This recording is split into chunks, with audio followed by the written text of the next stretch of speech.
Oh, from New York, you are listening to Extra Time. I am Andrew Wiebe with my partners in soccer.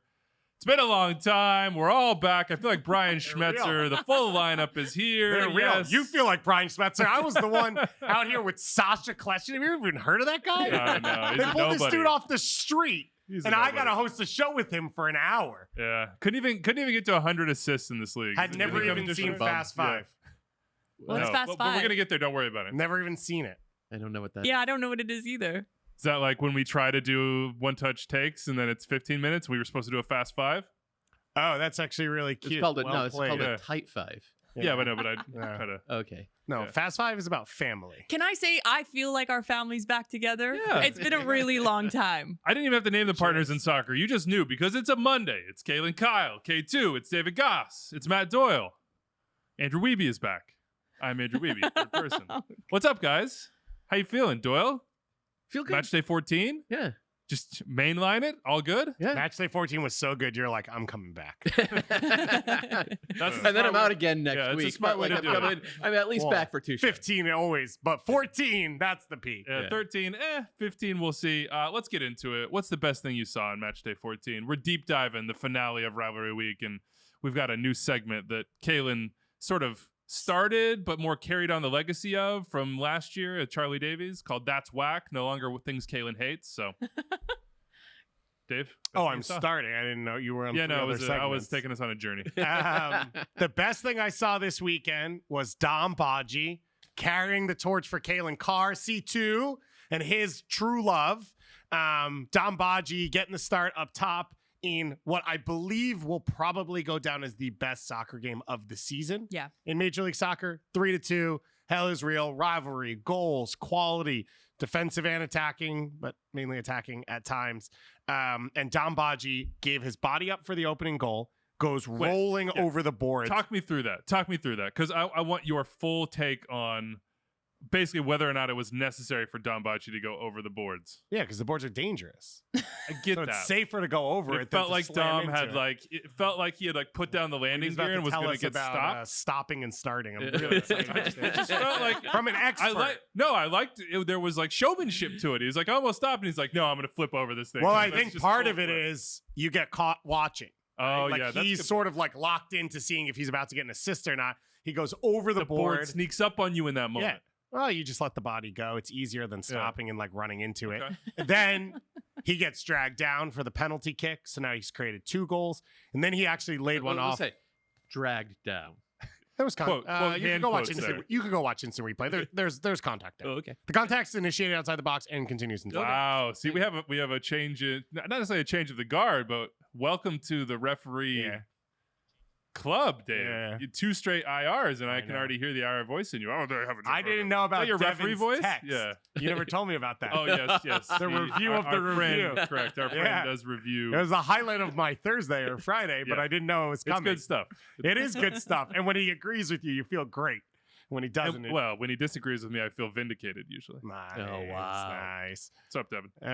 And then and so he Badji almost had a third assist as well. Would have been the goal of the year potentially, Vasquez, but he's offside. But he worked hard, but the game was the vibe. Like this Yeah. was, if you're gonna lock in and watch 90 minutes of a game, even now, if you're around this week and you're like, oh, I want to have something on in the background, Apple TV, you can watch it on demand. If you're like David and you like watching games on your Yeah, computer while exactly. you're podcasting. then that is the game to put on because from the start to finish, this game was electric. We'll get into I the crowd, renamed too. it, by the way, on MLS 360. Oh, yeah? Hell is fire. Hell is fire. I was like, oh, Because you got to get Chicago Fire in there I somehow. like that. It's catchy, isn't it? I think we should do that with all the rivalries. We should just start, just do a little process elimination, It's like a little secondary association. badge. Yeah, you know, exactly. like- Hell is fire. To be fair, that's exactly what it is. Well, the Kaylin, game was fire. there you go.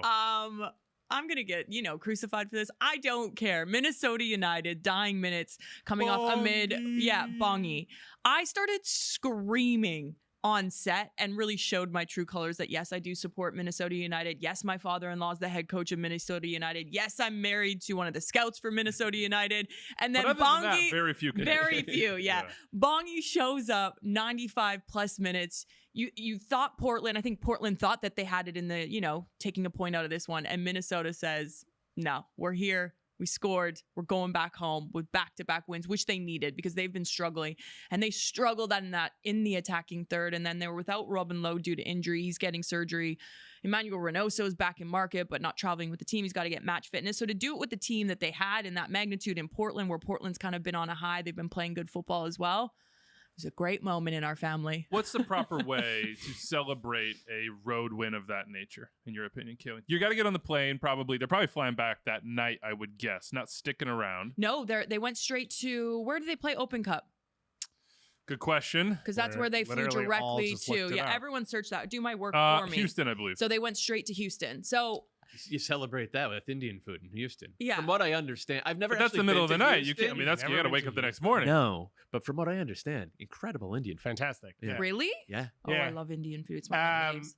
Yeah, so I know Zarek that Valentine was giving something out on the plane because he's a Portland guy. So my assumption is he got something that is Voodoo very donuts, good. maybe? Oh, that's smart. Maybe, By the but I way, couldn't. I have something to say about Voodoo Donuts. I think they're highly overrated. Am I crazy? Wow. So you're gonna come in on best thing you saw is Minnesota beating Portland, Look, and then you're that's throwing whack. the Portland. That's thing. whack is later in But the show. hey, You're the one who has No, wait. legacy there. None of No, us do. wait, I loved my time in Portland. They make incredible coffee, but the Voodoo Donuts, it's just not my jam. There was a good ice cream shop there that is, it's class. The lineup's down the line, but Voodoo Donuts, I think it's just too much going on for me. I like the honey glaze and that's it. Yeah, I'm with you on that. As a You donut, just want some Timbits. I don't need bacon on it. Yeah, Yeah, I same, love my same. Timbits. Give me, Yeah, actually, give me they've like gone a basic downhill as well, Tim glaze, a Hortons. I chocolate don't know if they'll Wow. flip over, a but cake even, but I don't need all the extra toppings that confuse. Oh, we probably have to do the Aiden Morris debate at some point on this show. Canada come to versus Canada, US. please.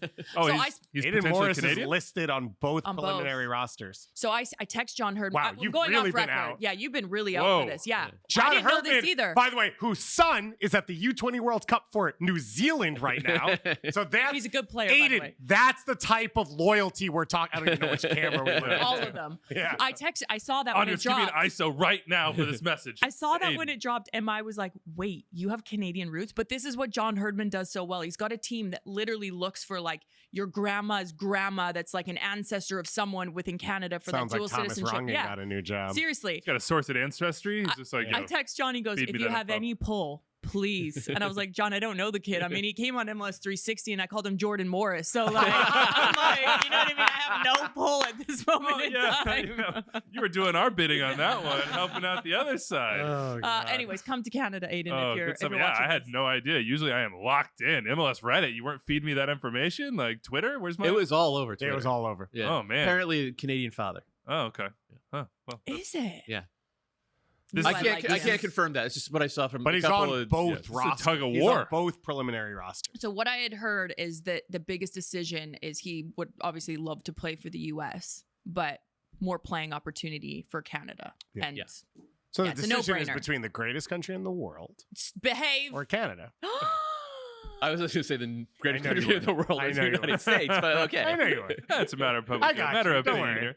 All right, best thing I saw in Matchday 14. I don't know why, but I've always just really liked the idea of like reverse headers, where you're just trying to either flick it over the back or you're going blind with it. And Eric Ankara had a beautiful one, and he's been playing so well lately. That was cool. But what's even better is Nick Lima in second half stoppage time going with the reverse blind header off the bar to set up Giassi Zardes. I didn't know he had it in his toolbox. I didn't know it felt like a moment of swag from Nick Lima that I just did not expect from him to just blindly, like perfectly whip it over the back and nearly You score a game-winning goal. You think that's swag? Because if you do, Well, it's just like then trying. you can come watch me play. Because I'll flick on every throw-in. Well, I'm not talking So, about. I'm I'm not a talking about a swag flick guy. on. Look, there's flick-ons, and then there's I'm attempting to score blind right now. And the way he did it was not like Kara. Kara was like, yeah, I'm gonna let this nick and go on. His was almost like I'm gonna hit this off the back of my dome, like off whatever this part of the brain Again, is. on if the- This you is want me such to an sign an Andrew autograph after the way. show for you, sounds like I'm your favorite player. I just want. Yeah, well, I mean, you did high press Diego Valeri multiple times on Friday, apparently. that was such a mistake. Did That he was just so spin you annoying. every single time? He made me the first time. Fair. He clipped it over, backspin, ran by me. I don't think anyone's surprised. He's very wiry. Yeah. So he's like stronger than you, but obviously I'm like, 75 pounds more than him. So we're like running and I'm pushing him, but he's not moving. But I feel like I'm getting leverage. And then he picks up the ball. And then I was like, you know what? Maybe we'll sit in a block when Diego has the ball. Well, that's your mistake there. When you see and you go to pick up and you see Diego, you just sort of hang around him. Like you get on that back hip and you just make sure that when teams are being chosen, you just sort of like pop your head up. You're like, yeah, well, I Diego. didn't really have a choice. But he did the funny thing where like first time he like, taps me when I'm defending him, like, oh, haha, we're joking, and then like kills you. Yeah. And you're like, oh, I thought we were kidding around. And you're like, game on. But I felt like I had to show well by being like, oh, I'll extend the pressure. Like I'll close down up top. Yeah, no, big mistake. Big mistake. He told us that you were one of the best players on the. He doesn't even pitch. know who I am. That's a lie. So By the way, thank you. also just wanted to shout out Austin for their Groot tifo. Thought the Groot. Oh my God, was amazing! very well done. Looked really, really cool. Doyle, what do you like? Matchday 14, best thing you saw. I'm gonna do it again. I'm gonna say the atmosphere at the St. Louis game. The as yet unnamed rivalry, which we'll get to. We'll do some later. workshopping on that. It like every home game has blown me away, just in terms of like they don't sit. The entire stadium is in it, and we have some good crowds, some great crowds in this league, and we have for a long time. But what they're doing game after game after game, but then to have this nascent rivalry, to turn on the TV and it's that wall of sound, and it did not stop for 90 minutes. Now, part of that is they just beat the brakes off of Sporting Kansas City, right? And the St. Louis needed that. St. Louis has had a rough month and a half. Since the end of March, they've been, I think, had one win in the league. Of course, that was 5-0 at home as well. So it's like they've had some nice moments. But it was everything that you want to see from a rivalry crowd. And it puts the pressure on Sporting Kansas City's fans, no matter what their record is in September. I think the return leg is in September 2nd, I believe. No matter what the record is, no matter what the standings look like, that crowd has to show out. And I've been there, in Kansas City for a U.S. Open Cup final. I've been there for an MLS Cup final. I know Weeby was born in the stadium. Was it cold? It was cold for the MLS Cup I hadn't final. heard Oh, wow. that. Yeah. So I like that stadium can be really, really impressive when the crowd, like, they're going to need to bring their A game, because even just watching it through the TV, it was goosebumps, man. It was, and I'm sorry I have to do this. Like I'm a million years old. I remember what MLS was in the 90s and through the mid-aughts, before we had this great boom of expansion and building stadiums like this. And there were so many games where it was 12,000 people in a 65,000 seat stadium. Yeah. And like, I was one of those people. I went to a lot of Metro Stars and Red Bulls games, playing the trumpet in the supporters end at the freaking Meadowlands. And it was like, no matter what we did, it was not going to be a good atmosphere. It just wasn't. And to go from that to this, I watched a lot of soccer this weekend. That was the best crowd I saw in the entire freaking world. It was awesome. Mm-hmm. And look, and Cincy's pushing on that front too. I saw a bunch of clips out of Cincy. Or Yeah, I mean, honestly, the hell is real. Bumping. Hell is fire might have been a better crowd than what I just waxed about. What I love about both those, and Rivalry Week in general, you didn't see it through everyone, and people are going to be like, you guys make some of these up, and hey, fair enough. But really, what it's fair enough. What it's all about, I think, and where you start to feel it is when the players latch onto and sort of like absorb the feeling of the fans. They're feeling for their team. They're feeling for the stakes of what this game means to them in the grander scheme of a season, but more importantly, in that moment against that team. And like, that's what every rivalry game needs. It needs to not have any breaks. When you guys play, it's on. Period. It doesn't matter where you're in the standings. It doesn't matter who's on form. It doesn't matter like what the little stories around your team are. When these teams play, it's elevated. And that to me is the definition of rivalries. And we have some special ones in this league. My favorite thing about rivalries, though, is the heroes that emerge from them. I think that adds to the story for me. And playing in rivalries, I mean, whenever we played against the U.S. women's national team, it wasn't really a rivalry because we lost every single match, in my time anyways. But just the stars that would emerge. I mean, the Abby Wambachs, the Alex Morgan in the 2012 semifinal of the Olympics, like those make great stories in history, like you alluded to, with 12,000 fans in a stadium. When you go back, you think, you remember big moments, but you remember big players in those big moments. So I think too, I mean, Indiana Vassilev that was in and out of the lineup for Inter Miami and then shows up, gets a brace in this one was outstanding. And one of their only wins, the only win in the last month and a half without their starman João Klaus. So that adds to the momentum building for the St. Louis side as well, and especially in that rivalry. I was going to have it later in the show. We might as well do it now.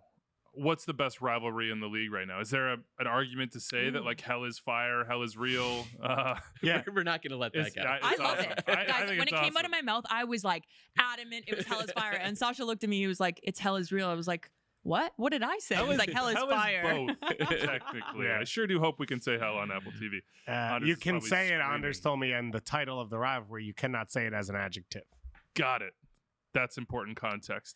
Would it have an argument to be above El Trafico? Because like the Galaxy are in the dumps right Yeah, now. We'll get in to my them mind later, it is. And I think when I watched the game this weekend between Columbus and Cincinnati, you add in like the energy, the moment, the quality of the teams, the philosophy of the clubs now, and how that's also opposed. And that's one of those things that like one of the things that spurred in New York, and we had Sasha on last week, where he was like, Patrick Vieira was going to play out and we were going to press him and we were going to prove that pressing wins and he was going to prove that possession wins. So you add that element into, you have the Supporters Shield leader, you have a Columbus team that's coming up that is going to be competitive over the next X years. You have Chris Albright and Tibez Bachenko sort of putting these rosters together. It's like that rivalry in my mind has so many elements. Yeah, and like you talk about moments, you talk about energy, you talk about stars, they all have it.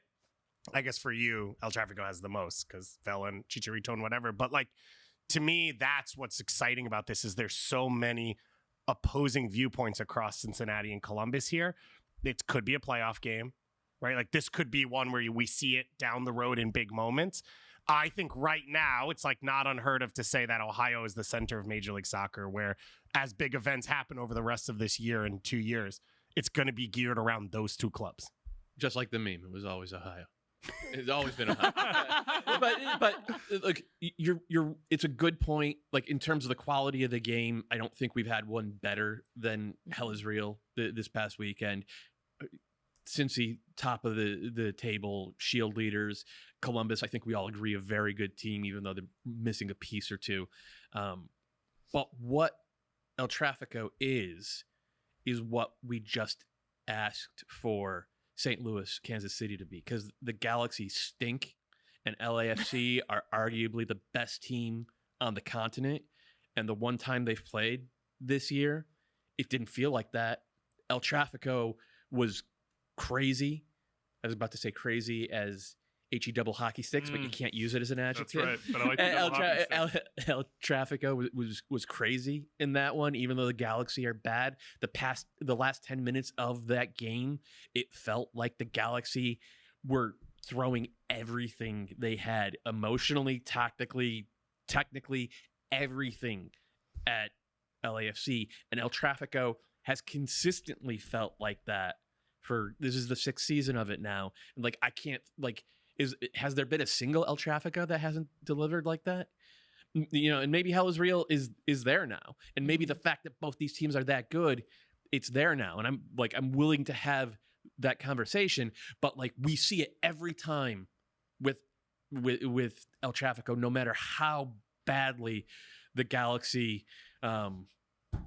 are playing overall. Will we be able to say that on Tuesday, though? That's a really good question. Yeah, we'll get to the Open Cup in a second. I do think, though, the overall point here is that these rivalries force clubs, people, players, fans, whatever it is, to elevate. Yeah. Like it demands a response. Yeah. And, you know, you might respond to it. And that might be like the Crew in this moment. They weren't quite there, but they're responding to the pressure that Cincinnati are putting on. Or the flip side of that was Cincinnati had to respond to that pressure because they were awful. You know, I think back to, for instance, Canadian Clasique. I think it's a prime example of that Toronto team trying to elevate themselves and Montreal sort of standing in the way and tripping them up a couple times. And then all of a sudden, boom, they become one of the best teams in MLS history. You need this sort of motivating factor, this rival to help you elevate. And you might respond or you might sink lower. And when you sink lower, that's a response in itself. And that's what the Sounders have lost. And then to bring it back to one of the original North I was just American gonna say soccer this one. rivalries. Mhm. Yeah, like Have they though? Because Portland still find a way to slap them in the big. Brian Schmetzer said, and this is what, a month ago when they didn't respond. Yeah, Brian Schmetzer said, like, this is on me. We have to figure out how to get these guys to realize this is a rivalry and to start treating it like a rivalry again, because we keep getting beat badly. Like, the Sounders have not shown up for it, just like they didn't show up for the other Vancouver, Cascadia Cup baby. this week. Yeah, Vancouver. Cascadia man is breaking through the Whitecaps. wall. We're here. We're here. All right, let's jump into the games, the nitty gritty.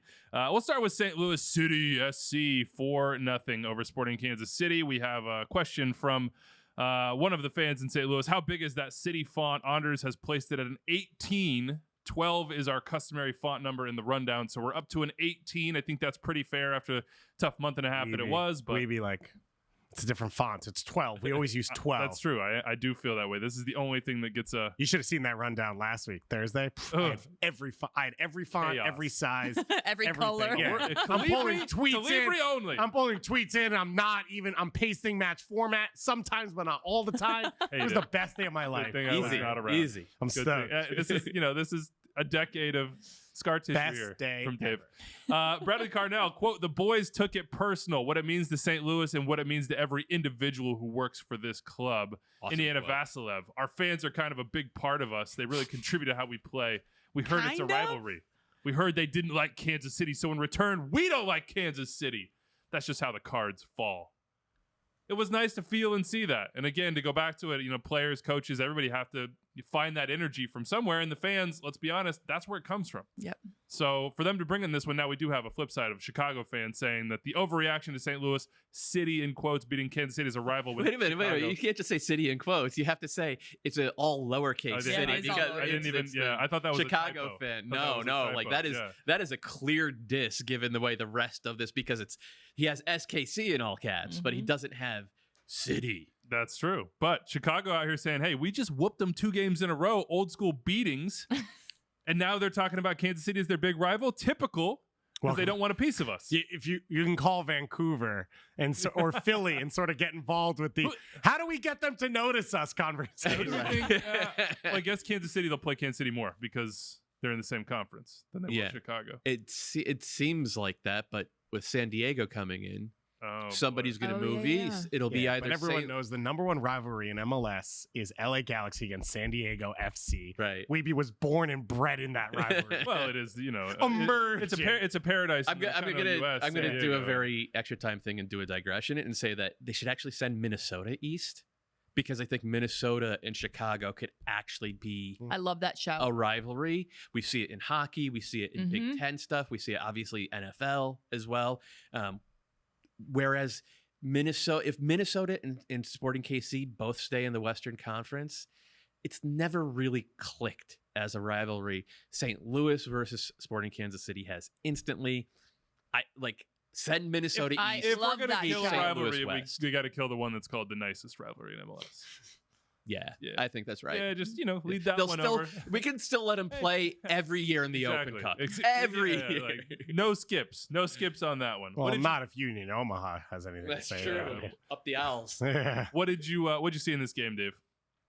What are we talking about? St. Louis, Kansas City. I think one of the things we talked about last week coming into it, and I think one of the things we all feel, and sort of back to the convo about El Trafico, is like when you are down, it's actually the best time to have a rivalry game, because you can't make up for 5 straight poor performances in one game. You can't make up for 7, a month and a half of bad soccer, except for when you play that big game. And it means more than 3 points. And I think for St. Louis, that understanding came in of like, we can make up a lot of ground with our fans and just get back to where we were if we show up tonight. And so there's a lot of things I think that went wrong on the field, but the 50-50s, right? Like that effort, that energy, that composure, I think that was there for St. Louis. It wasn't for KC. And you go back with KC, which is once games open up, they're a train wreck going back the other way. And so against LAFC, they did really well to play through pressure, keep the game condensed. When they were in possession, their back line was tight and it wasn't open running lanes.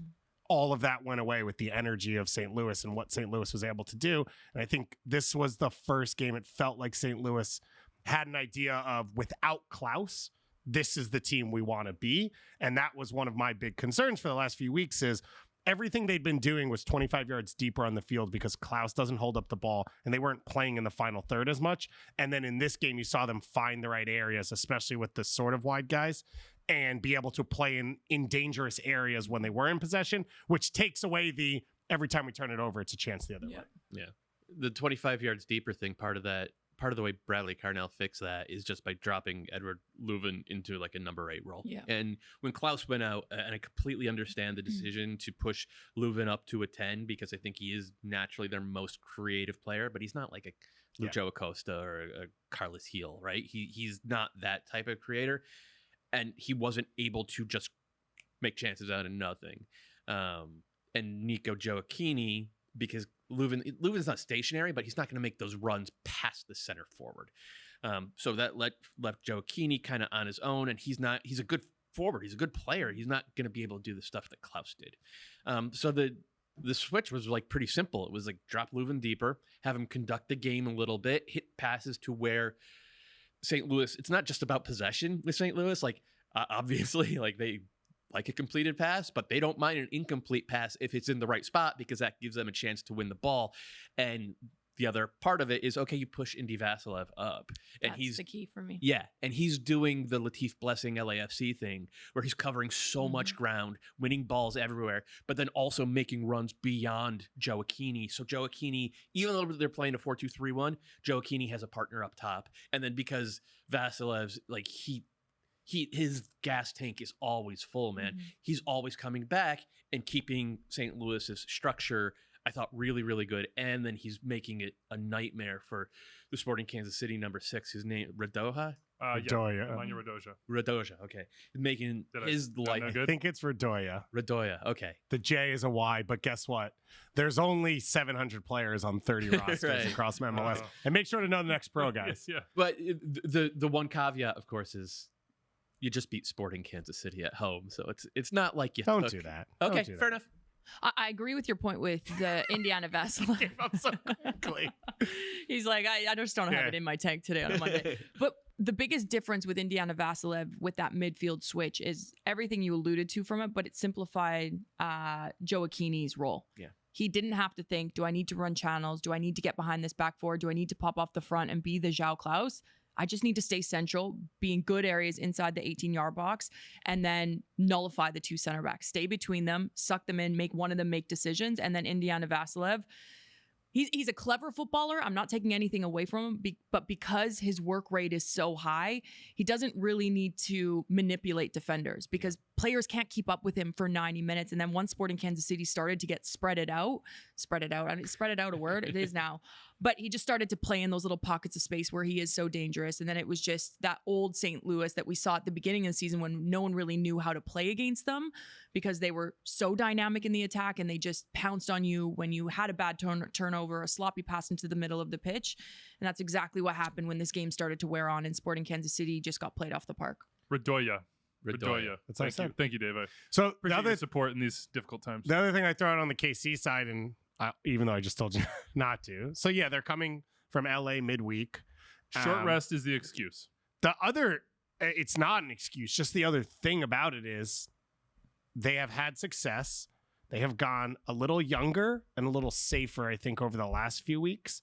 And Peter Vermees, I literally could not remember his name. Wow. He went back. He went with Zusi.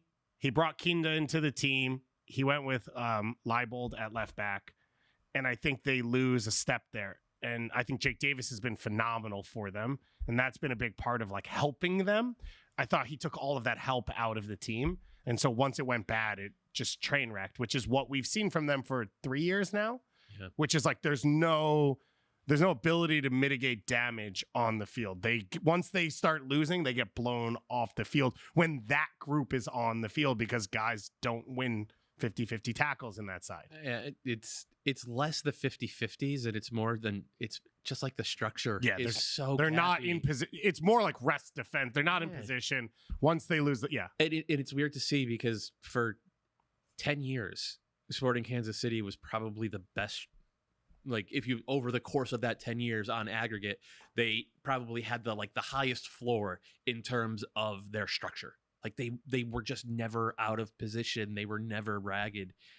Something has changed. I haven't been able to exactly pinpoint it. But we'll see if Peter Vermees can after this one. I think they also had the personnel to, in those moments, make those moments look less dangerous. You had Beasler covering, you had Opara, Zusi, and you had Aurelian Colin, who was an incredible emergency defender. You just had Roger a bunch of guys that just I mean, I still hunted think down Ike, once Ike got healthy, that 3-year stretch, he was like, that's the best 3-year stretch we've ever seen from a center back in this league. And they still don't have anyone who is a clear starting caliber center back in MLS. Like, that's big. Can I ask you guys, the Roman Berkey save, like the 85th minute, that versus the Roman Celentano save to preserve Hella's real victory for Cincinnati, which aesthetically do you prefer? I mean, just the stakes of the 3-2 in the... Yeah, it was like Jedi hand. Well, the too. It's Celentano... like, the skull shall not pass. The Celentano one is like being properly trained. He doesn't know where the ball is. No, he's just as big as possible, like swing an arm. Where the Berkey one is like reacting and making a great highlight save. So I would say the Berkey one is probably more. He had a couple great saves in that game. He was very right good. now on the numbers is the best goalkeeper in Major League Soccer, Roman Berkey. He has prevented the most goals. It's pretty, we had to kind of walk back our evaluation of some of the Miami Montreal trade the other day.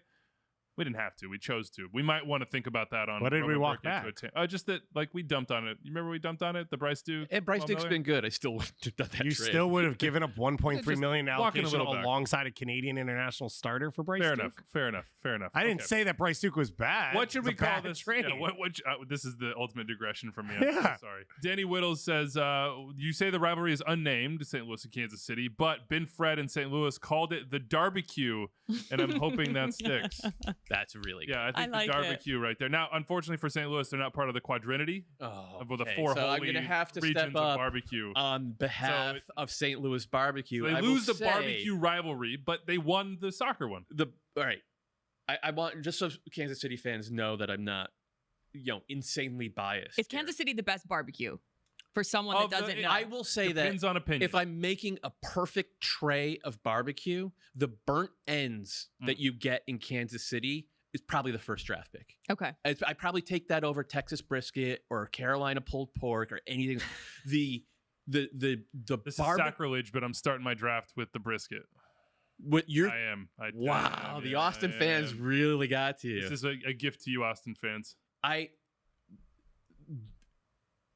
St. Louis barbecue chicken is that goes high in the first round. That goes before any other chicken I have had in my entire life. We were there for the super draft. I thought you liked fried chicken, but barbecue chicken? Better than other barbecue or any other barbecue chicken. I still love fried chicken. Learning fried chicken is still my thing. Okay. I just basically love chicken. But that, we were there for the super. I gained 5 pounds. About to get sponsored by Purdue or I gained 5 pounds in 2 days just from crushing St. Louis barbecue chicken. So quadrinity, your weird barbecue cult that you're not even really a part of because you're going down to Austin for brisket. I did just cross lines there, unfortunately. Yeah, St. Louis belongs in that discussion. And I've made a mess of this, but barbecue is a great name for the. Well, then let me ask this: would the barbecue be? Would you bring Charlotte FC and Atlanta and Austin FC into it and make it like a 5-6 team tournament? No. Okay, cool. No, but if we can find a way to do a literal barbecue draft and be able to fulfill those draft picks, who gets the beef rib? Is that Texas? Because hometown makes it here. I was going to say the hometown. Honestly, the hometown is the best I've ever had here in Brooklyn. Oh, weird! Is New York City have the best barbecue? No. All right. For someone that doesn't eat meat, I feel very lost in this conversation. Please, we have a solo of the. Don't worry, this isn't meat. This is full cows walking and being slaughtered. Okay. All right. Give me that vegan stuff. Blom, nice game at the 6 for St. Wait, are you vegan or vegetarian? I'm vegetarian. I'm not vegan. Okay. Yeah. I could never. I love cheese and eggs. She makes fun of vegans. No, I don't. I accept everyone. But who doesn't eat cheese and egg? Come on now. Vegans. Yeah. All right. We're That was about to real. get killed. That was real. Let's talk Cincinnati. Doyle, you take the floor. You picked them to win the Shield so far. You're looking pretty smart on that front.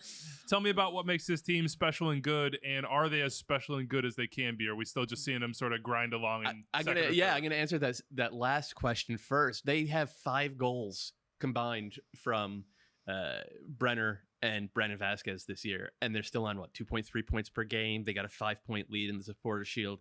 I think they lead the league in shutouts. They've done so while having to juggle some missing pieces in terms of I'm blanking on the right wing back, Santi Arias. Yes. And Abina Nobodo missed a bunch of time as well. Pat Noonan has done really good work with that back line, Miazga, Haglund, Mascara, and Murphy as well, getting big minutes. So he's been able to create depth. They are really, really tough to beat, and it does not feel like they've gotten out of third gear yet. They're not putting together the types of 90-minute performances that make you think, oh man, like this team's not just good, it's inevitable. So it says something about what I think we all feel their upside is, that they're at this point 40% of the way into the season without anybody other than maybe Lucho Acosta and Roman Celentano having really locked in. Barrial and Nobodo have been good. Yeah, okay. Would you put But Miazga probably in that conversation? Yeah, Miazga's been good. Miazga's been really good too. Yeah. Yeah. But But that's to the point, But which that's is the they're right now they're based off defensive strength. Last year they were based off attacking strength. Most of those attacking pieces still exist. So you Right. assume it will come through one time, and they already lead the Supporters Shield race by it could be like 7 points. Yeah. when everyone because plays they have a games game in hand, yeah. And they have an open DP slot this summer, which Young they're DP spot. What's that? Young DP. Does it have to be a young DP? I think so. I think they have What would you do with that spot? How would you approach that spot if you're Cincinnati? I think you can upgrade the second striker spot. Like Don Badji and Sergio Santos have done really good work Let's go this down, year. Baji. But I think Kayla the C is not here. I think you go out and you get someone who is half a goal scorer, half a playmaker. You know, if you could, because if they're playing with a 2 up top, you know, can you find a Jesus Ferreira type? Because like if you had like, I feel like they need to do that anyways, because Brandon Vasquez, if he keeps his form, he could be gone summer transfer window potentially. He's already been linked. I don't think they'll do that during the summer, especially because If they got a good penny for him, though, it would have to be a lot. Yeah. Because they did just sign him to a long-term deal, and I think that they have a good rapport where they like he Yeah, he loves it. understands Yeah. he got his chance here and he's a millionaire now. Yeah. And like, okay, we'll make the deal in the summer, but you'll go in winter, like what happened with Yeah. Matt Turner and Tajon Buchanan and all that. But this team, I mean, tactically, I thought it was just, they were quicker at getting into the spots that they wanted to. I mean, the first goal came off a throw-in, right? So like they were just like really locked in, and then they have the skill in those moments to turn them into goals. And like that's something I wrote about in my column is like, if you're gonna win the Shield, you need to have the skill and the talent to just brute force a couple wins, to just be like, we're taking 3 points out of this game because we have better players than you. You're gonna play really well. We're gonna play pretty well. We're taking all 3. We have the best players on the field. Cincinnati, check that box. Which is interesting because the crew are stacked. Like The crew have really good. I mean, if they end up on 65 points and win a trophy this year, nobody would be surprised. What Cucho did to set up the all-around goal was just like, wait, what? How did he find that spot? Kaylin, where are you on the crew right now? Because they've had this really high point on Wilfred Nancy, and then we were banging the drum, and then it slowed down a little bit, and now they're sort of hovering right above the playoff line in the East, and I think the defensive side got him in this one. Well, a wise man once told me, sitting straight across from me, everything switches every 5 games in Major League Soccer. So I'm not concerned about them, because the one thing I do like about Columbus Crew is, they've been kind of maybe on a little bit of an up and down considering their form when they first started the season. But Wilfred Nancy, he's not switched anything. Maybe the one big switch where, talking to Sasha Kleshtin, he loves Cucho Hernandez leading through the middle of the pitch, but I actually love the role in which he has a little bit more freedom when he does roll outside. I think he's gotten how many assists in the last 4 or 5 games. I'm not exactly sure how many assists, but he's been fantastic because he's so clever on and off the ball. When he does roll out wide, it opens up the middle of the pitch for late runners in the box, deep lying midfielders like a Darlington Nagbe to, that quick switch of play, maybe play through the middle with Aiden Morris as well, get players higher up the pitch. So ultimately, when you are playing a 3-4-3, you're going to give away at the back a little bit if your wing backs don't create that 5 through your back line. But I'm not concerned because they're still showing me that they're a class team, and Cucho Hernandez is showing me that he doesn't have to lead the line through the midfielder. He can still be dangerous when he does float out in wide areas and help this team create. I think they're just in one of those moments in Major League Soccer that you guys kind of brought me on board with, because I was always trying to understand, like, why can't you just be good throughout Major League Soccer in all the matches from start to finish? It doesn't happen like that. I think all the teams in Major League Soccer, you do see a little bit of a dip here and there. Maybe they get found out, or you just have a lot of games and a lot of moments, and they're still trying to buy into Wilfred Nancy's system. You're still trying to understand it. It's very different from what they've played before. And ultimately, when you want to play football, you want to play the ball to feet. Teams figure that out. Teams know how to play against that. But I like that they haven't switched where they're like, okay, let's go route one against this team. No. They still tried playing through Cincinnati when they were high pressing them with Brandon Vasquez on the top of the 18-yard box, and I respect that. And it was ultimately the undoing. We have to say that. Well, Schulte gives the ball. But that's a mistake. That's fair. Yeah, it's not a tactical mistake. Yeah. No. It's an individual mistake. He took a bad touch, and they're going to have some questions to ask because I think Schulte's had some really good moments. He's had some really bad ones. Yeah. But young goalkeeper stuff. Well, for sure. But the advantage of having a GA goalkeeper. Philip Quinn the same. I mean, this is sort of the. Yeah, I think Quinton's a little different, though. I think my point is, I think you have a better chance of building a good roster without Eloy Room on it. The question is, do the mistakes Schulte not make it worth it? For example, Roman Celentano, he's fantastic. He's also on a GA deal, and he's a domestic. And, there's those advantages there. Cucho's got 5 assists on the season. 5, yeah. Yeah, 4 in the last 3 games. He had 2 the game he came back. He also scored in the last game coming in off that left wing. So I agree with you. I think for Columbus, if you're getting the goals, what does it matter who's scoring them? And if he's creating for other people, I don't think it's an issue. But coming into the season, they have 0 center backs that we thought were going to be a starting center back. We thought it was going to be Mensah and Degenek. Degenek's injured. Mensah got traded. They started Morera, Quinton, and Vallecilla, who's been good for them in this game. So I think in terms of the up and down, they're overperforming, I think, what they have available to them. They're in a good spot. I don't think this is the year. You brought Nance in this year. So I think in terms of building, you want it to be slow because you want it to be correct. Yeah. You don't want to overdo too early and then be like, we signed a 31-year-old center back on a DP deal, and now he's always injured playing next to a free agent on a big signing that's always injured. So now we start Richie Larea at center. Sorry, I forgot what team we were talking about. This is not the year for what? For Columbus, why couldn't this be a team with they could win MLS Cup because it's MLS 100%. Yeah. But this could be the year that they win MLS Cup or they win Leagues Cup, tournament format. I mean, your best player gets hot, your goalkeeper gets hot. You could, but this does not feel like a year when they're going to end up at the top of the table. It's not going to be Montreal-esque from last year. Well, even if it is, it could happen. So they're 8th right now. It would be soon. Yeah, they're 8th right now. I think if they finish the year in the top 5 in the Eastern Conference, success, and they have tournament knockout games where they feel competitive and they are good, that would be a success for the year. And so I don't think there's worry about where they stand and who they are, but they're going to make additions. I just think in MLS, as we've maybe talked about once or twice, you bring players in from outside, you have to give them time. I think maybe some of the summer additions will be, how do we make sure that we hit the ground in 2024? Is that next year? Oh, crazy. Running. At one point I want to make I thought Malte Amundsen played pretty well in this one. He had a goal. They have missed Will Sands. Will Sands was actually a bigger part of what they were doing in terms of tempo setting than I think I realized when he was out there. His absence the past, 3 weeks now has been kind of noticeable. So I trust Wilfred Nance to figure that out over the course of the season. But that was a bigger loss. And it's weird because it's a wing back. You can just get another one. But with the way they play,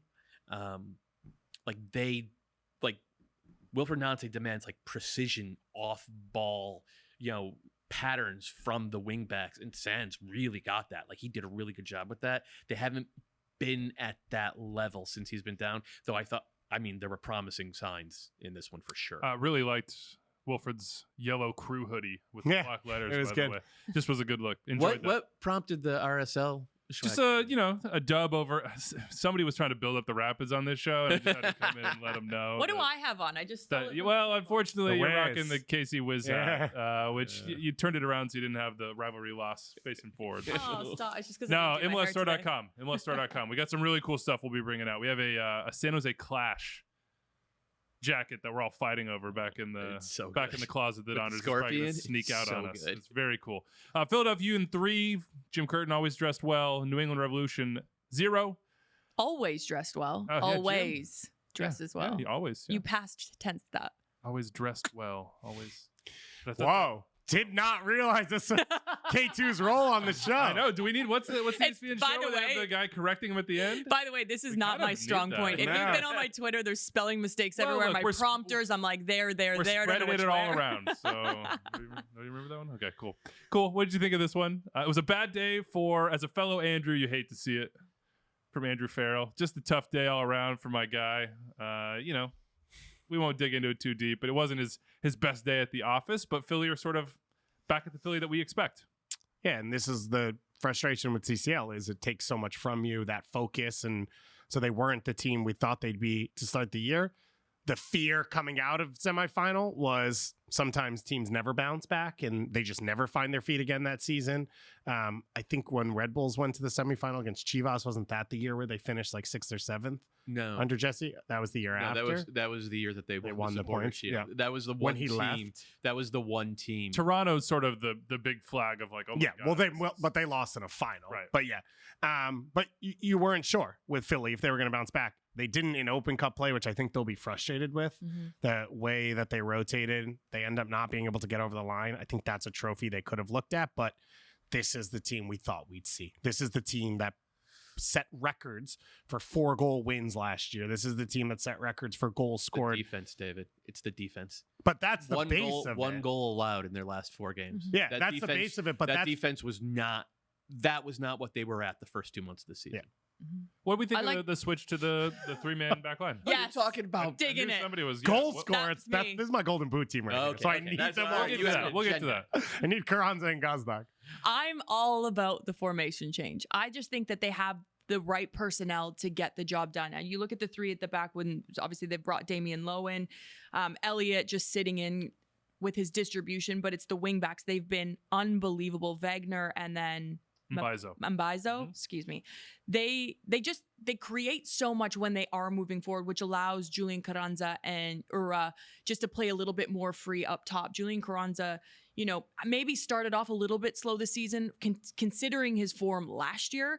And I just think that this system allows more attackers, in the final third, more triangles, so it's easier to keep the ball. And when they lose the ball, they can still press higher up the pitch because they have the 3 in the back that you have confidence in. Then you also have a goalkeeper with Blake that you have confidence in. You can only play a system like this when you have those 4 behind you, where it's, okay, we can send numbers forward. We can get both wing backs involved because we got a great defensive midfielder and we got 3 at the back that we know that they're going to have our back, and then an outstanding goalkeeper. Add Leon Flock to this as well. Yeah. I mean, it's Martinez, it's Flock, it's their relationship Yep. and understanding when to go. Kalen when to made a stay. good point here, though, in terms of keeping the ball a little bit. And I haven't run the numbers on it, but just by the eye test, it seems like Philly is Feels like it. right. Mm-hmm. I haven't seen the stats, but it just feels like they are. One of the things that former Red Bulls players have talked about, I don't know if Sasha and Bradley have talked about it on 360, but I've heard those guys, and I've heard like Tim Parker talk about it. It's like when you play in that high-paced, high-intensity, energy drink soccer style for year after year after year, you can get kind of burnt out on it. You want to do it because you win, and like to the point David was making about the original Hudson River Derby, like, oh, we want to show that pressing is better than possession and our way, and like you can only do that for so long. And it feels like maybe early this season Philly hit the breaking point. Yeah. And they weren't able to, like, with the gaps between the back line and the midfield earlier this year compared to what we saw last year, it was like watching a different team. And maybe going to the 3-5-2 And they have talent, right? They have talent on the ball throughout that team. Maybe going to the 3-5-2 is a concession that we need to dial the pace back a little bit from last year. We need to let these guys feel the ball and play a little bit more. And maybe that is what Ernst Tanner, if he's listening to this, is probably shrieking no at the top of his lungs because he's, that direct style of soccer till he, it feels to me like it's a return to what the Union were in like 2019, 2020, when they weren't full throttle, run yourself into the Marco ground. Fabian, Philadelphia. I was going to say the Ilsinho off the bench and the Brendan Aronson. Maybe there's a personnel aspect to it too, of like you just can't ask Alejandro Bedoya to do that again. Yeah, that you don't have a forward that you believe can play the way Corey Burke could off the bench, or if Ura's hurt or if Kranza is. So okay, well now Ura's out, we'll just play Gazdag there, and we have McGlynn. So McGlynn can play in that 3-man midfield, and there are sort of linchpins. Martinez is one of those linchpins. Right. I think the quality of their wingbacks are the same. Julian Carranza, who I was just sitting here thinking last night as I was going through the highlights, that might be one of the best personnel moves in this league ever. Yeah. Ever. Yeah. And he's still on that sort of like set the pace, set the tone, set the tempo, and then be a finisher. Like maybe it's a personnel thing. Maybe just think it fits better with their guys right now. I will say, I think we saw it in the semifinal against LAFC this year. I think we saw it at times in the playoffs last year. One of the big weapons in their attack was like Ura into the channel on the left side, pull back to Carranza, Gazdag making the run. I think everyone keyed in on that as well. So I just think you need to have different points of attack, and getting Wagner higher up the field, giving him freedom, making both the forwards targets rather than one creating for the other. Yep. I think that just gives them another option, which makes them harder to plan for. So I think that is huge for them. And it could be emotional as well, of like, they need the ball, they want the ball. But my guess is it's just at some point, everyone watches the tape of why you beat everyone 4-0, and they're not going to let you beat them the same way. Yeah. So then the Revs will let you beat them 3-0 in a different way. Was that? Uwe being back is big as well for Carranza and the whole team. Just the way he stretches the line, his physicality. He's not always the cleanest player in front of goal, but he's very, very difficult to deal with. All right, Orlando City, enter Miami. We didn't talk about the Revs. Like there's big, I know. Like Carlos Heel came off injured. Weiby questions their depth because they can't cover for Carlos Heel's injury. Like the Revs, they're already without Gustavo Bo. Dunked on. Giacomo Vrioni came on for the final 25 minutes. So like it looks like he's good to go again. But yeah, they're without Barrero for the season. This is a team a month ago, I would have said, Shield contenders. And now aren't they without Kessler as well? Yep. He's gone for I think 3 months. Yeah. Like a load of main injuries on that team. It has hit them hard. And the next through the summer, it feels like, and to be clear, we don't know how long Carlos Heel is out for, and he is by far the most important out of all these players we mentioned. But the Revs have gone from, I think, A-tier contenders to okay, what's Bruce Arena going to throw together to help them hang on over the course of 4 weeks? But let's all be real, which is if we in August said, hey, how much do you want to win the Supporters Shield versus MLS Cup? He is going to say MLS Cup, right? For sure. But it's easier to win MLS Cup if you don't have to leave Foxborough. Well, you always do now because you have a 3-game series that you have to That's go fair home. Everyone gets a home game. Things change. Everyone gets a home game. Orlando City into Miami. Anybody want to dive in on this one? The Jekyll and Hydes win a game. Inter Miami. I think this is more an Inter Miami than Orlando. Yeah, okay. Orlando is up and down. The talent's up and down. There's this and that. I thought the center backs were really good in this game. I thought they found Torres and Kara, and credit to Ojeda, I think, on his goal and Kara. That run isn't something we've seen a ton of Kara drops in, he flicks it on, Ojeda makes the run past him to set up their goal off the bench. But to me, this was a game about Inter Miami of the limitations on the roster. They found a solution in central midfield in David Ruiz. He's at the U20 World Cup now. So now you're playing Kramaski as a legitimate center mid for a little bit. They tried to go 3 in the back. That should be their strength. They have 3 center backs, or they should have 3 center backs that are arguably the best on the field. And can you get them all on the field at the same time? So to have your star of that group just get outplayed. I think that was his biggest mistake, Phil Neville going with 3. I think they should have gone with a clean back 4, considering all the main injuries and central midfielder players that they had lost. I mean, no David Ruiz. I think he's been fantastic. No Gregory, no Mota. I think if you're 1v1 against someone that's hot right now in the league, Carr, I think, 3 goals in 4 games? Correct me if I'm wrong. And he's a big target number 9. You have to go with 2 center backs. One can step, high press him, get in his face. The other one just drops off and your fullbacks can tuck in. I think Phil Neville will be looking at that and regretting starting that game. I agree with you. Yeah. 3 great center backs, but the wrong game to do it, especially in a derby. But like, Kristoff gets beat on a long throw. Yeah. Like, and he's like in the body of Kara. And that's one of those moments where you cannot afford any of that with this group. I think Campagna's looked really good since he's come back. He's special. Yeah, good golden boot choice. It's just, it is a good golden. Well, he's never healthy, so there's that. And unfortunate for Inter Miami, the pairing with him and Joseph isn't going to be special. There's just not enough space on the field for 2 guys like that to be so central to find, I think Joseph found a slip pass for Campagna once.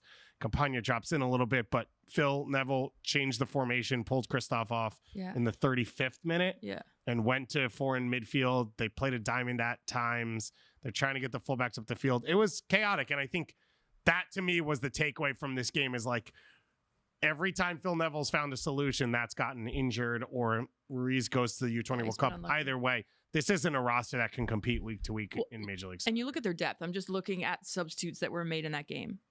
For Inter Miami, Robert Taylor, Harvey Neville, Ryan Saylor, come on. And then you look at Orlando's, Ojeda, Duncan McGuire, and Mauricio Pereira. Like, that tells you everything. Like, Phil has huge problems at Inter Miami right now because they do not have depth.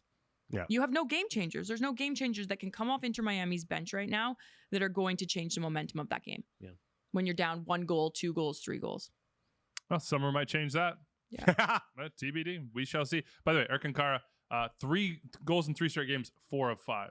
Thank you. I knew there was a 4 and a 3 in there somewhere. Yeah, he's on form. That's what they need out of him. All right, one touch take. Math isn't your strong suit. You're more of a grammar gal. No, definitely. I'm neither. I'm more of like the PE. That's where I had excelled in school. Okay, everything else. Get me an AP. What was your number 1 PE game back in the day? Scooters? You know what? Track and anything to do with like bowling with the rubber balls. Come on, this is Canada. They probably have like a whole different set. We never did any of that. We had like badminton, basketball, volley, like proper sports. Yeah, and then no it was offense to anyone that then bowls. Bowser at the end was the teacher who just whooped all the kids, and you got nobody. No, you probably were the one getting whooped. No, I was always taking on Bowser. Don't worry about it. Don't worry about it. What Somebody school out there did you understands. go to? Somebody out there understands. Somebody knows. Hey, I'm wearing a Kansas City t-shirt. Nice. Kansas, right? That's what it was like in in the center of the world. Wichita, right? Yeah. Okay. One touch takes here. Charlotte 1, Nashville 2. Hani Mukhtar does it again. He's got 51 goals. He's the 5th fastest in MLS history, 93 games, to produce at least 50 goals and 30 assists in the regular season. Yes. Joseph. Who were the 4 that did it faster? 50 goals, 30 assists. Fastest to that. Bella's obviously number 1. I will say Javinko's number 2. David Ferreira. Bella in 69 games. Nice. Very fast. Can I get a David Ferreira shout? No David Ferreira. Okay. So Vela, Javinko number 2. Yep. Javinko did it in 78. Robbie Keane, obviously top 3. Robbie Keane 3rd on 82. Beginning to think that Doyle. Preki? No. So that was good to throw us off, just get 3 straight. Yeah. And be like, throw Preki in there just Wait, is this coming into the league? It's not Landon. It's your first. You come into the league, and then you have X number of games. You need goals and assists. I think once you hear Josie. No, because he played. Once you hear the name, it's going to be obvious. Yeah. He's an OG. It's Jaime Moreno. It's Jaime Moreno. I think you had seen this, but is Hani the MVP for you right now, Doyle? We'll let you dig in there. It's classic national media here. Just gives credit to your opponent. I think he is. Like Almada's been great. Boanga's been great.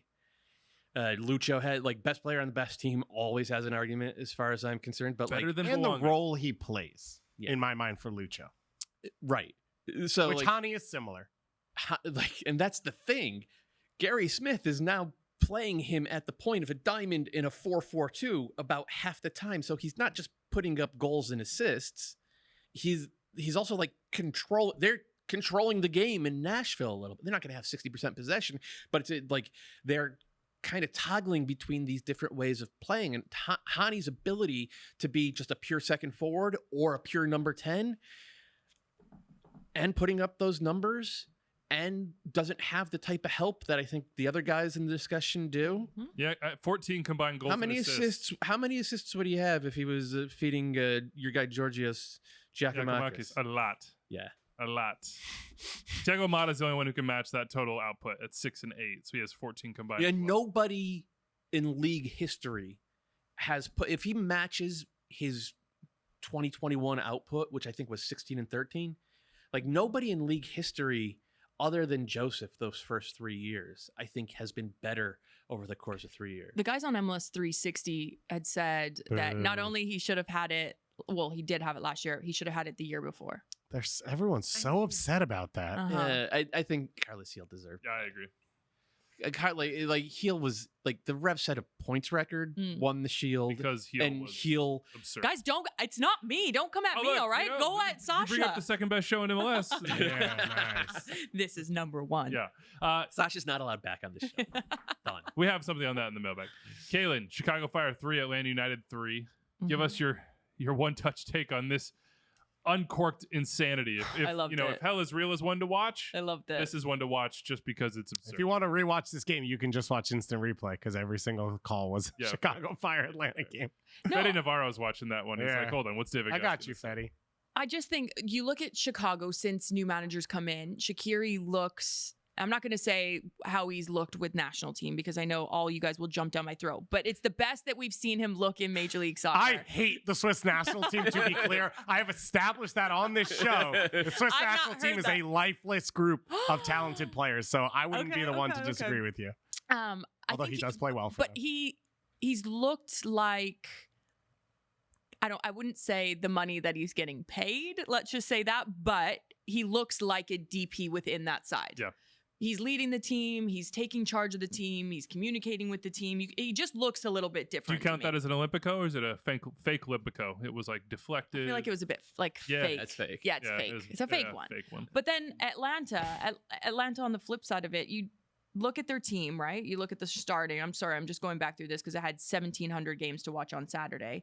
But Thiago Motta, outstanding player, but they've done it now without their big superstars starting the game, and we hadn't seen that. So I don't know. I liked this game. It was fun. It was exciting. I don't have too much to say about it because if I'm honest, I haven't rewatched it. So I'm going to throw this to you guys. They feel a little bit like Atlanta, like sort of like Cincy last year, where it was just like, here comes a 4-3. Like we can't stop anybody.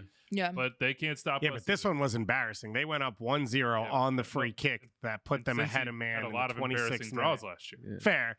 And this one, they couldn't put this game away. They couldn't create chances at a high level. They don't create chances through possession, really. It's all out of transition. So it almost made it worse for them to go up a man. The one, I think, exciting thing coming out of this one for them is they bring Miles Robinson on to play next to Luis Abram. We haven't really seen Abram because Parada started the year. He was coming in. I think that's the part where it's like, okay, can they elevate this team a little bit more? But like centrally, Almada's great when he pops up.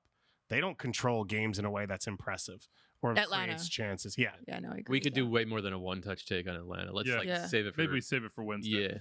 Yeah. Yakumakis, though, I love watching him. Nobody is more furious about someone not passing the ball to him than Yakumakis. He's just like the goal he scored, the first one, he's like screaming, like pointing at the ground, like right here, and then the ball pops back to him. He's like, okay, fine, I'll just score that one.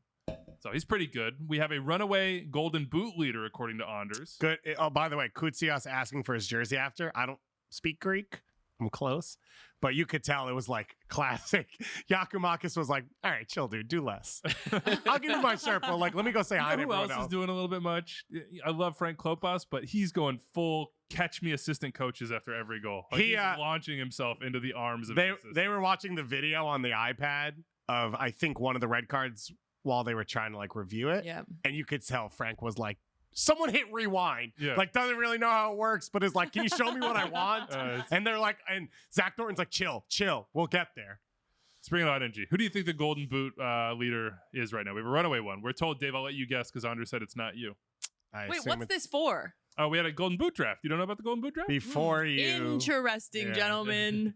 They just didn't want me in because I would be running away with it Yeah, right you now. would. That's a good You would one. have That's a good Bongi narrative. and Mender Garcia and Luis Amarillo. It'd be a mess. All and right. Joseph. I'm smart. I'm not stupid, all right? Oh boy. What do you think? I assume Tom and Kalen are winning. Runaway leader. Yeah. Other Kalen. Your runaway leader with 36 goals. The defending champion. What? You didn't put Oh, this in yes, order? I love Are it. you kidding me? Oh, He was just this about is to make raw. himself This is- Wow. So this just happened for our listeners. This just happened in our headphones.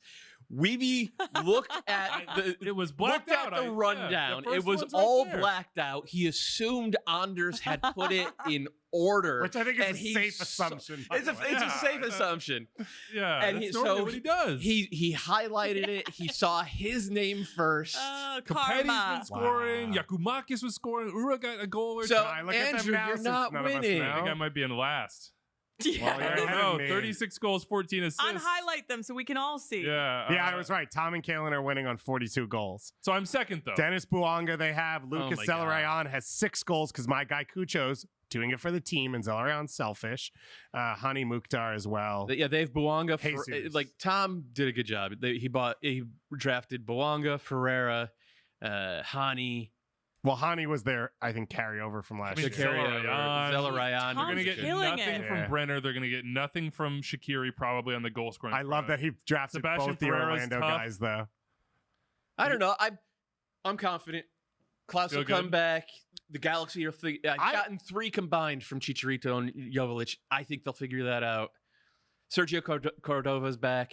He's gonna start banging him in. Good I shout have- with Duncan McGuire. I like Thank that you. shout. Thank you. I have Cucho on 1 goal and Rui Diaz on 2 goals. I feel like that will get better. Has to. So I'm not Once that they're worried back. about. I like my team.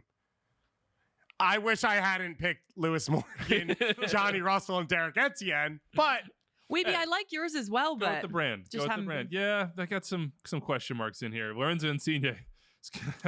Well, that Dun- might not work out for me. We'll talk about that. I in got just a some news second. on that Let's whole just- Lorenzo let's Insigne. Rubio's fire a away. tough one for you. Yeah, I think he'll bounce back when healthy. Yeah, I had to. You know, my. Let's had to run that through was the for rest of the brand. games and then get to Yeah, let's do it. Yeah. LAFC. You don't San want to talk Jose. about our fake teams for Yeah, 20 one more touch minutes? takes here. I'm just because we got to talk Toronto. That's our That's Whack segment. One touch takes. KK. LAFC wins against San Jose at home. 2-1. Rotate the squad. The thing that I like most about LAFC is they're doing it in 3 competitions. I mean, Open Cup through, CONCACAF Champions League final through, and then now they're doing it with Denny Buwanga on the bench, Vela on the bench, and they're doing it in fashion. I mean, whether they sit back into a box, when they took on LA Galaxy, and then that quick counterattack on missed passes, missed opportunities, like the ability to rotate heavily in a squad and then to be able to change your formation. To be able to do 2 in 3 competitions, unbelievable. Like, I love this team. I love everything around it. I love Cherundolo, how he's managing this team. And yeah, I love Denny Buwanga. So there's not really much to say. San Jose, great team, but LAFC, that just proves to me, if you're beating a San Jose team with the strength that they have up top with Espinoza and Abobasi. thank you, And being able to shut them down how they did, I love it. Love them. Yeah, it's kind of unprecedented, really, what they're accomplishing right now. Yep. And there's still much more for them to potentially pull in with the Champions League final and then Leagues Cup and the Shield potentially and Mhm. MLS Cup. I mean, there's Crazy. just a lot to potentially win. Vancouver Whitecaps 2, Seattle Sounders 0. I wanted to make this about Christian Roldan being out. I'll just give the stat and then I'll let you take it away, Dave. With Christian Roldan, 5-1-1, 15 goals scored for the Sounders. Without him, 2-4-1, 5 goals scored. Obviously, they still don't have him. Concussion symptoms ongoing. When it's one touch, give and go with Weeby, it's hesitation on the long touch. I'm sitting on the ball. Then he I'm plays you I'm through, Reynoso yeah. so here. I'm Yeah, Reynoso. yeah. Hey, Pulls you make the- the run if it arrives. the back cool. line. Yeah, Yeah, don't yeah. complain. Don't complain. Get I- onside. Make the run again. Yeah, I want to talk about Vancouver because, one, they beat their rival, which is great. The atmosphere was good. They've got Canadian Championship coming up. They're obviously the holders there. And they did it in a different way. They went back 3 in this one. No Gressel as well. I think if Gressel's Yeah. in that setup, that makes them even more dangerous. It helped that they didn't have Sergio Cordova just dragging them down in the attack as well, like we saw in Dallas in the previous game. And this was an opportunity. I think Ryan Gauld, is bordering into an elite conversation when he's in the right spots. And the right spots is kind of like create a ton of space for him to buzz around and connect. And then he can put pressure on defenders. And I think he makes life easier for the guys around him. And that's what happened in this game. We saw him just going into the corners, keeping balls alive, challenging defenders 1v1 and making life easier for the teammates around him. Helps force the own goal. So I thought this was a really good progression for Vancouver. Every time I say that, 2 weeks later, they go back. And then 2 weeks after that, they come back. So we'll see where Vanni Sartini chooses to fall after this one. But it feels like they have the center backs or the guys who can play there to make this fit pretty well. Vancouver play well at home, have not won a game on the road yet this season. So something to watch. They're not allowed to bring 3 points through customs. Yeah. Sure. FC Dallas won. Houston I liked Dynamo that. That won. was funny. Yeah, I know. I liked it too. I just didn't want to give him too much. Gus A, Dolly Dynamo. He had a bunch of good Dynamo puns in this one. It was really an enjoyable email. But since we're in one-touch territory here, I can't read the whole thing. But to sum it up, he felt the need to express his disappointment that we don't talk about the Dynamo nearly enough, given their defensive solidity. I think they're third in MLS in goals allowed. That we keep talking about the Dallas when we talk about this rivalry, the Texas Derby. We always go Dallas, Dallas, Dallas, Jesus Ferreira, but never get the Dynamo in there. Any thoughts on the Dynamo, or are we going to stick to Dallas? The reason we don't talk about the Dynamo as much, which to be fair, we did at the start of the season, right? Like we hit the Dynamo quite a bit at the start of the season because they were better than I think we all expected them to be at the gates, but they haven't taken that next step, right? They got a really nice equalizer in this one, a great header from Ulfarsson off service from Ache. I thought that they were the second best team throughout. They're hard to beat. They can get results like this one.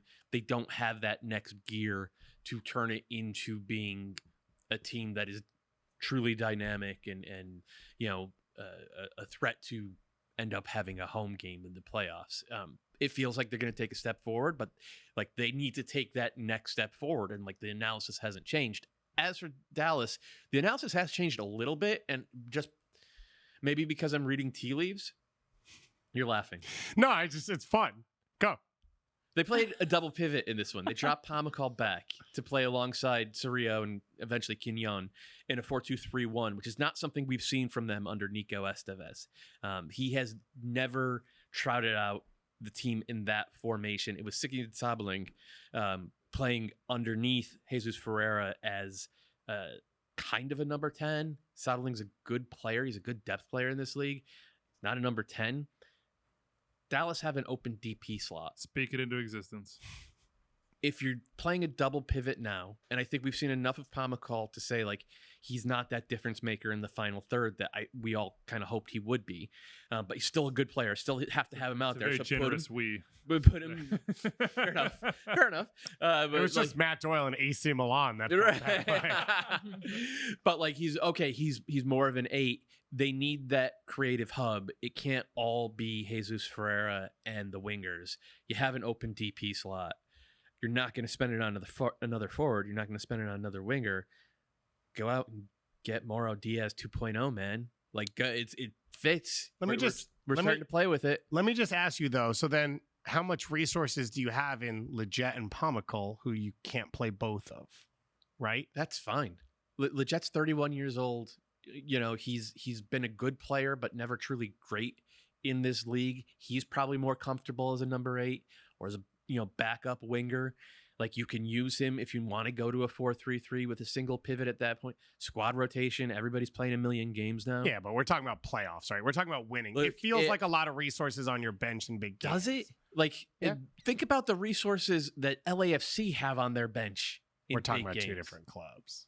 That's we fine. need to see Dallas. Like this is the step that you're gonna have to take if you want to start. If you want to be able to compete with the likes of LAFC. The other option. Resources. One touch, David. Back to Weeby. The other scant resources, and I must take this show back to get to Toronto. Real quick. Nope. The other option, which we had talked about, is getting an Elite 6 like Moboto, and it lets you do not your numbers go him. back. This is like watching the Celtics with Joe Mazzulla or Jason Tatum.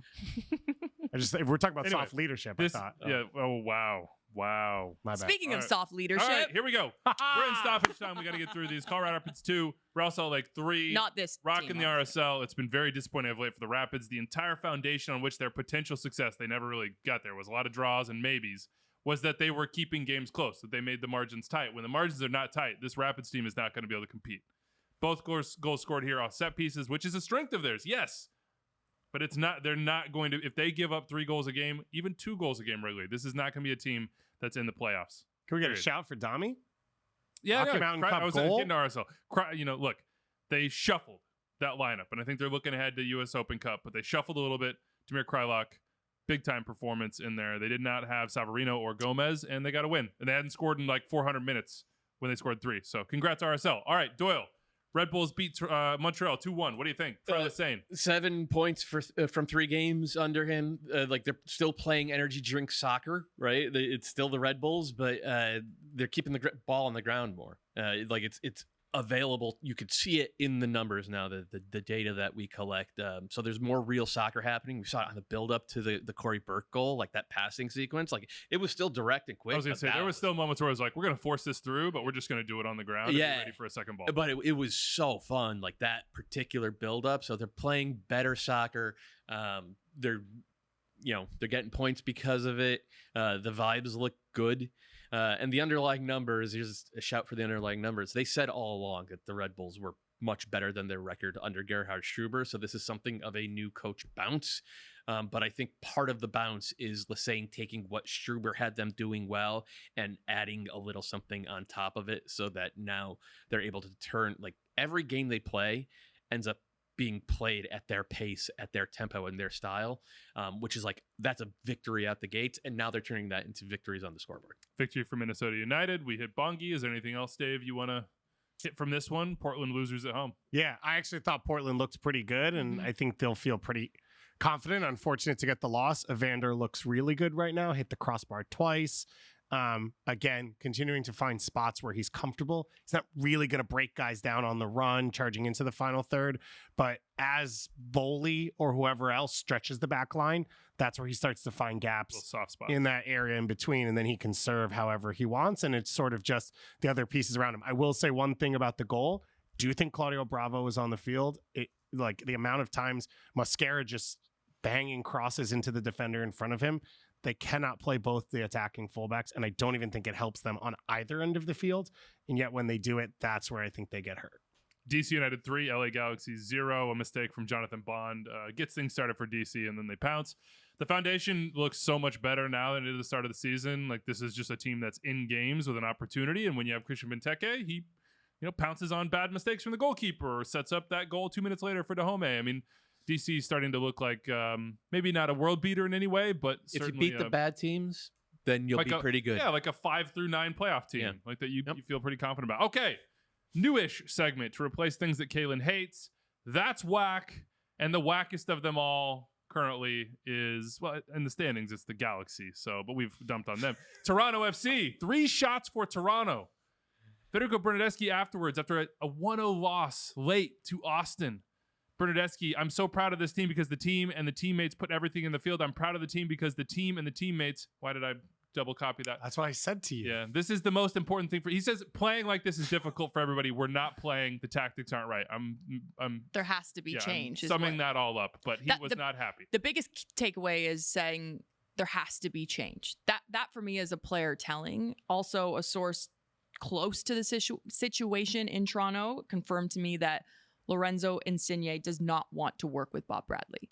So if you have a player coming out in the media post-game not using Bob Bradley's name, but saying tactically something needs to change, we're out of ideas, we're lacking creativity. We don't know how to pass the ball. We don't have construction in the game. And then you have Lorenzo Insigne. We don't know. There's reports that he traveled to the game, didn't play. There's reports that him and Bob Bradley had a fight before the game or words were exchanged before the games. We don't really know what happened with that. But there's issues in Toronto. You don't have those type of players that you have and aren't able to grind out results. And again, because we touched on this, maybe it was match week 5. I've been really hard on Toronto, I think, since match week 2, saying it's not good enough. And then some people saying, yeah, but they're grinding out results. They're getting draws. They're not grinding out results now. It doesn't even look like players want to be on the pitch. So that tells me everything I need to know. There's something going on behind the scenes that players don't want to be there. And now when you have players like this having a post-game press conference, if I'm a manager and my players are having post-game press conferences like that, I don't know, question marks for me around Toronto. That's all I will say. A source close to the situation confirms that Lorenzo Insigne does not want to play for Bob Bradley. Does not want to work Does not want to work. for Brad.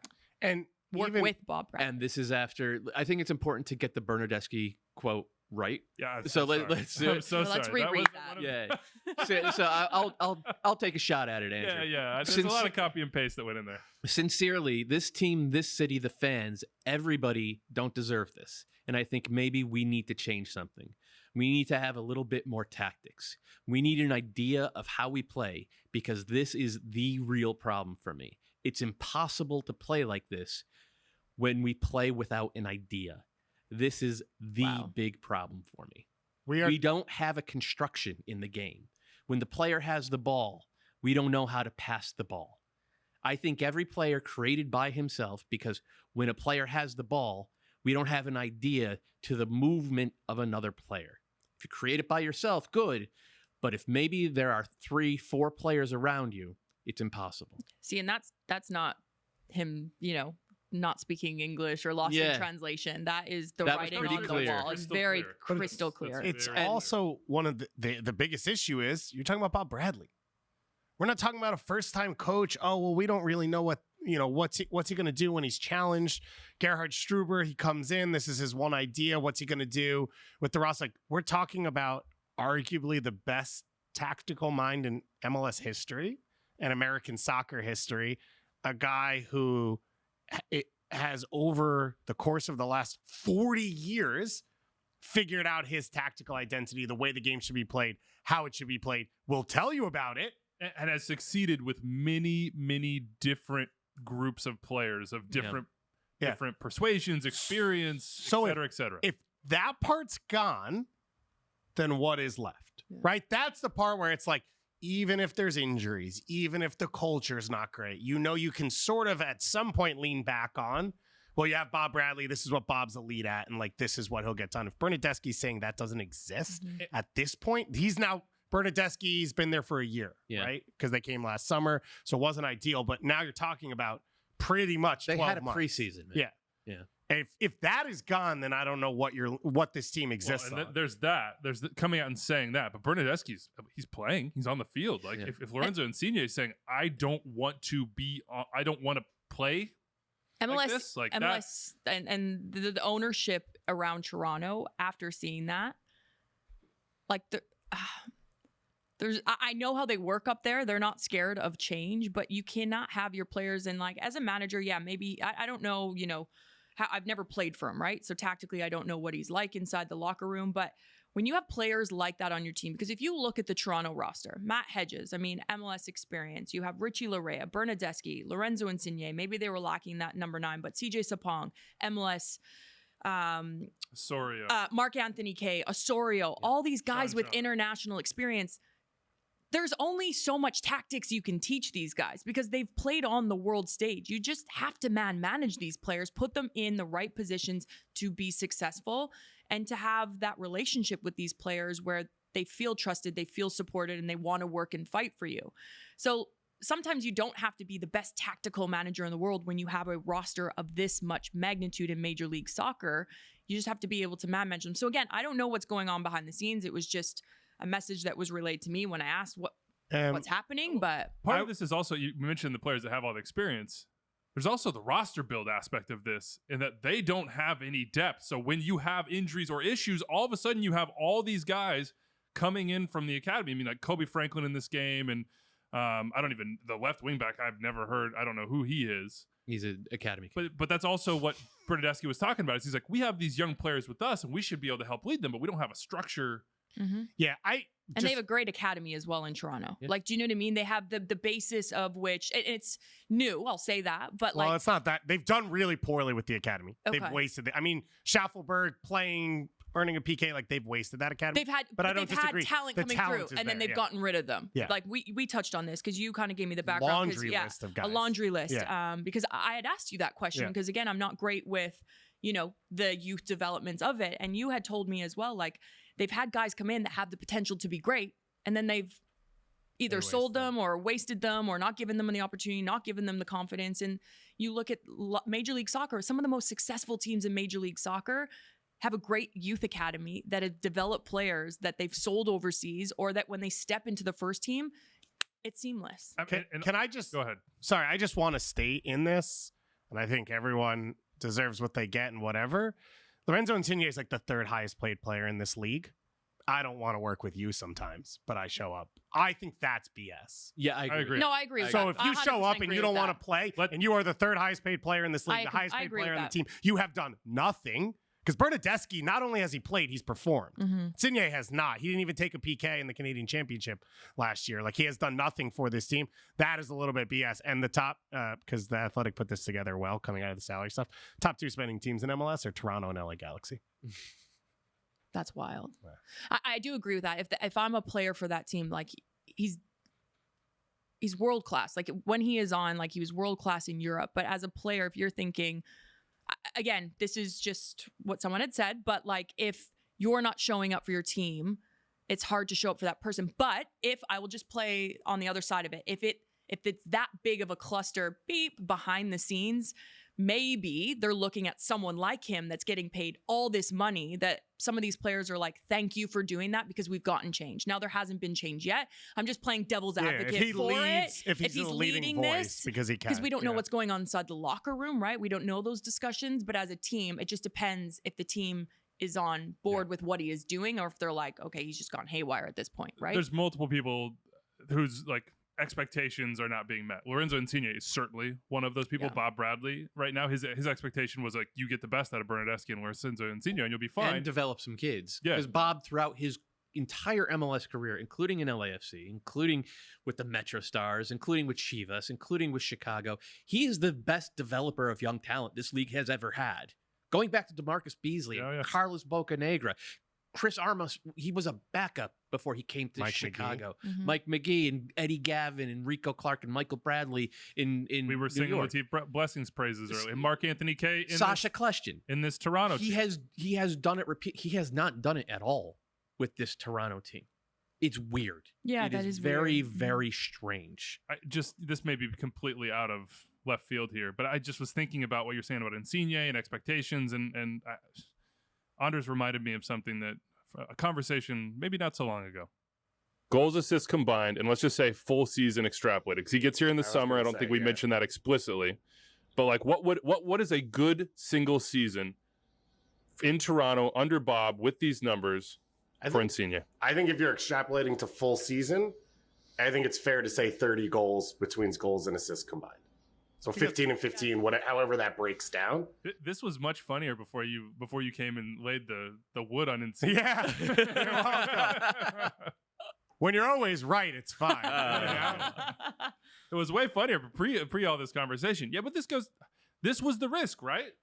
Of going all in on everybody, by the way, on the two Italians, on Bob as sort of your soccer czar who controls it all. No. So let's go back But here. he doesn't. Bill Manning is still there. Yeah. And since Bill Manning took over, the trajectory has a.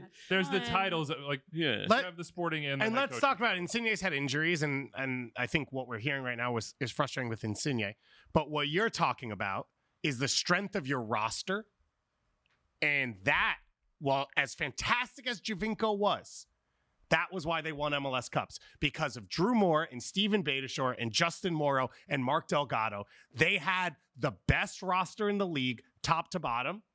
They brought Jonathan Osorio in to start MLS Cup. He was not a starter that year. That was a depth piece for them to add to the team.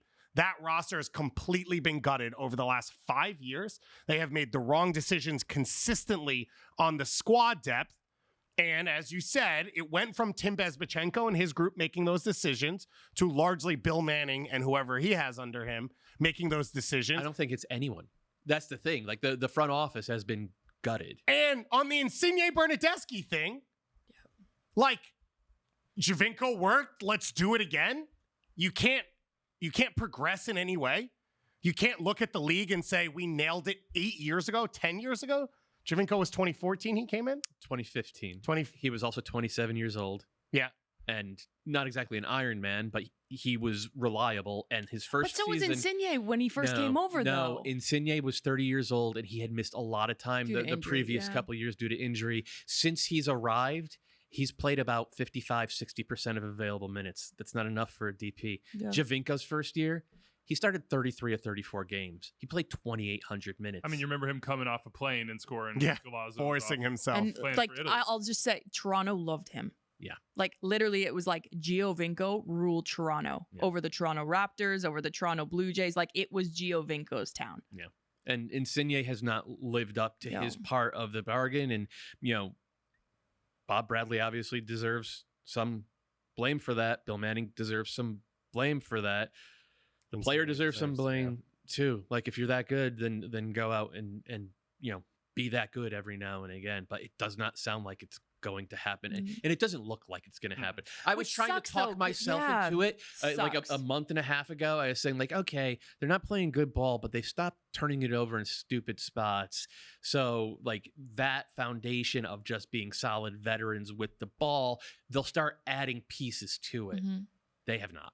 And it sucks because Toronto is like, I will say the soccer. Montreal is going to kill me for saying this. It's like the soccer city in Canada. It's the hub for our national teams to play at BMO. They redone the stadium, so they've added more seatings. The fans are incredible. It's a very European feel. It's just good for Major League Soccer. When Toronto is winning and that rivalry between Montreal, Toronto, like it, I feel bad for the fans. I genuinely feel bad for the fans because I think that they were excited for this year thinking this is our time.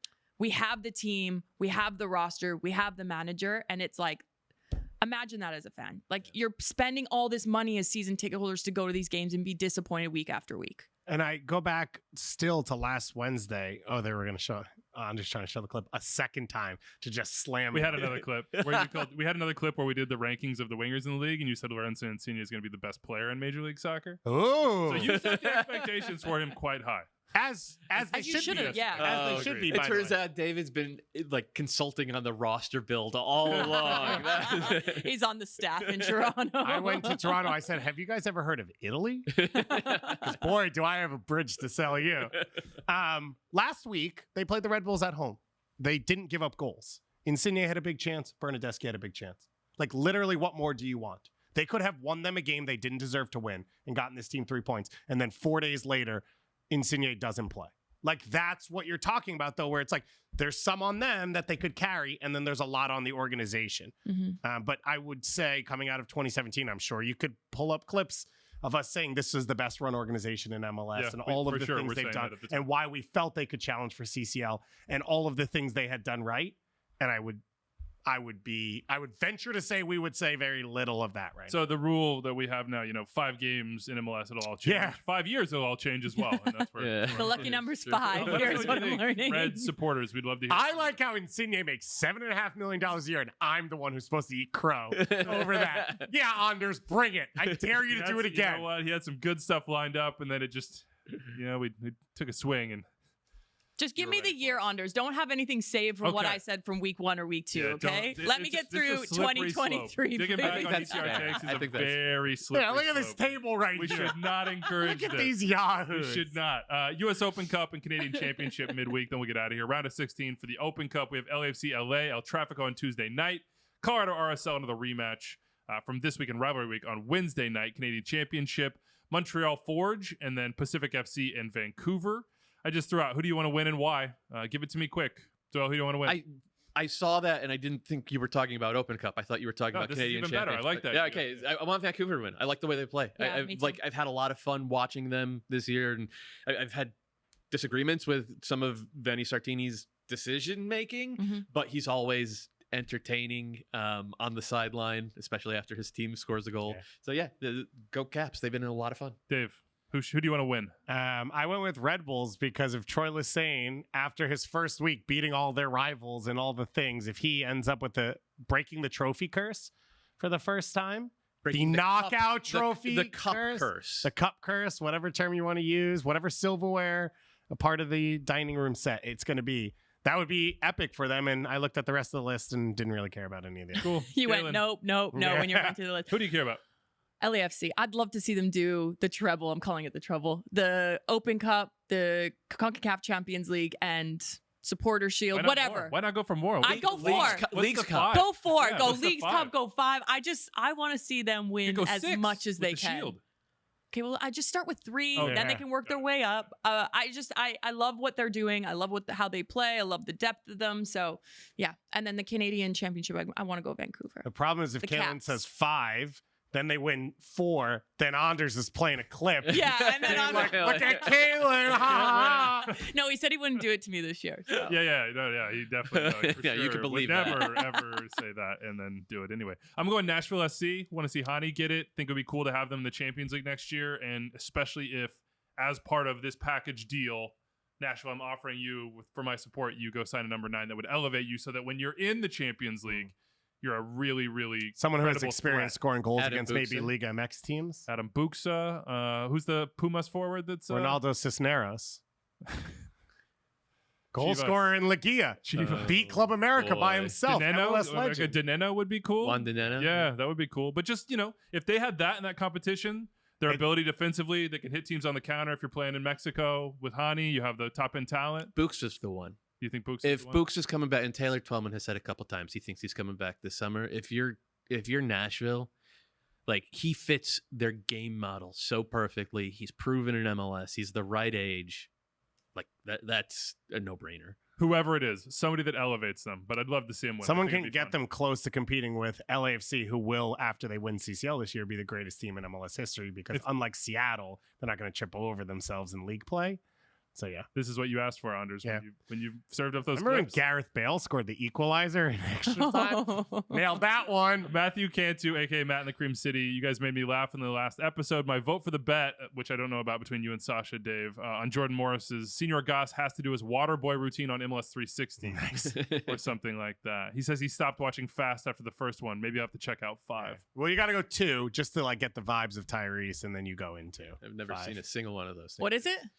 Fast and the Furious. Love Fast and the Furious. The best. Extra time. Too fast for y'all. Goes We're one not of going two. to we're not going to talk U20 World Cup at all. Just throw me a take.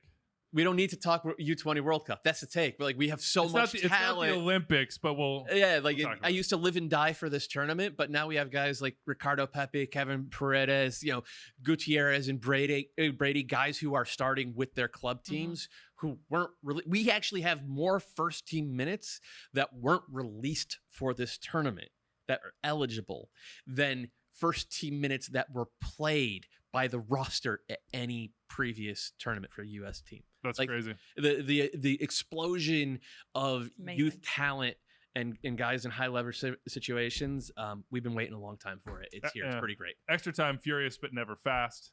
That's it for us. How long Too were you fast thinking for of that? y'all. I wanted had to get that in, road I test. wanted to get in Terrible. earlier. All right, that's it for me. And our pockets aren't empty either. Okay. You know what? I just want it known that We're when you not said, hungry when it no said more. sometimes you don't want to work with somebody, you pointed right at me, and I'm not going to forget that. All right, we're out of here. Thursday, you'll see a show. Me Adios. and Insigne taking the private jet back home to Naples. I'd go to Naples. Yeah, me too.